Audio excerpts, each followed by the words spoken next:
बिस्मिल्लाहिर्रहमानिर्रहीम अस्सलाम वालेकुम। सऊदी अरब से लाइव हूँ आपके साथ। मैं आज के जो केस रिकॉर्ड हो चुके हैं वजारत सेहत की तरफ से कन्फर्म बता दिया गया है, वो आपको यहाँ पर मैं दिखा देता हूँ। और इसके अलावा प्रेस कॉन्फ्रेंस वजारत सेहत की तरफ से की गई है, और एक प्रेस कॉन्फ्रेंस जब मैं आपके साथ ये वीडियो शेयर कर रहा हूँ इस टाइम जारी होगी या एक घंटे बाद मजीद यानी कि होगी। वजारत सेहत की तरफ से अहम प्रेस कॉन्फ्रेंस उससे बोला जा रहा है। मैं वो उसमें अगर कोई भी किसी किस्म के ऐसे पॉइंट उठाए गए जो कि हम गैर मुल्कियों के लिए उसमें कुछ खास बातें हुई तो वो आपके साथ ज़रूर शेयर करूंगा। अभी की जो सूरत हाल है उससे आपको अपडेट कर देता हूं मैं। आज भाई 1024 केस रिकॉर्ड हो चुके हैं। 1000 का figure corona cases Saudi Arabia में क्रॉस कर चुके हैं। अगर 2 दिन पहले की हम बात करें, आपको पता ही 819, फिर कल 849 थे गालबन, यानी कि 850 के करीब बोल रहे हैं आप। तो आज 1000 का फिगर क्रॉस कर चुके हैं।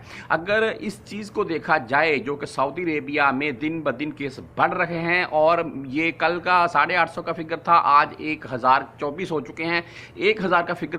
तो इस चीज़ के ऊपर भाई मामला काफ़ी सीरियस मुझे लग रहा है। अभी प्रेस कॉन्फ्रेंस जो वजारत सेहत की तरफ से कह दिया गया है कि एक अहम प्रेस कॉन्फ्रेंस भी आज की जाएगी।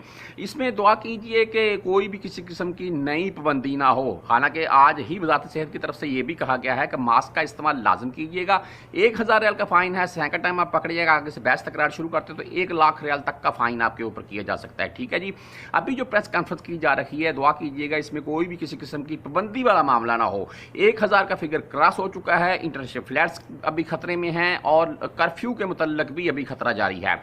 रियाद वगैरह, मुंतका रियाद और मुंतका मक्का वगैरह जो हैं, इनमें भाई केसेस की तादाद काफ़ी बढ़ रही है। और अगर खुदा न ख्वास्ता ये लोग कर्फ्यू की तरफ जाते हैं या इंटरनेशनल फ्लाइट्स बंद करने के मुतल्लिक सोचते हैं, तो इसमें सरासर भाई नुकसान सबसे ज़्यादा जो होगा वो हम परदेसी जो गैर मुल्की यहाँ पर मुकीम है हमारा ही होगा। आपको पता है बहुत से भाई पहले ही इकामा छुट्टी नहीं बढ़े हैं, अभी तक सऊदी अरब में इंटर नहीं हो सके हैं। और अगर कर्फ्यू के मुतल्लिक, लॉकडाउन के मुतल्लिक बात करें तो उससे भी हमारा ही ज़ायद नुकसान है, क्योंकि दिहाड़ी वाले बंदे हैं, रोजी रोटी कमाते हैं अपनी यहाँ पर काम वगैरह के सिलसिले में। अगर खुदा न ख्वास्ता इस तरफ ये लोग जाते हैं तो फिर मज़ीद मुश्किलात हमारे लिए पैदा होंगी। लेकिन मुझे पूरी उम्मीद है जी ऐसा कोई कुछ भी नहीं होगा, यानी कि कर्फ्यू या फ्लैट्स के मुतल्लिक ऐलान नहीं किया जाएगा। छोटी मोटी पाबंदियाँ और लगाई जाएंगी जो कि बनती भी हैं। अभी 1000 का फिगर क्रॉस हो चुका है।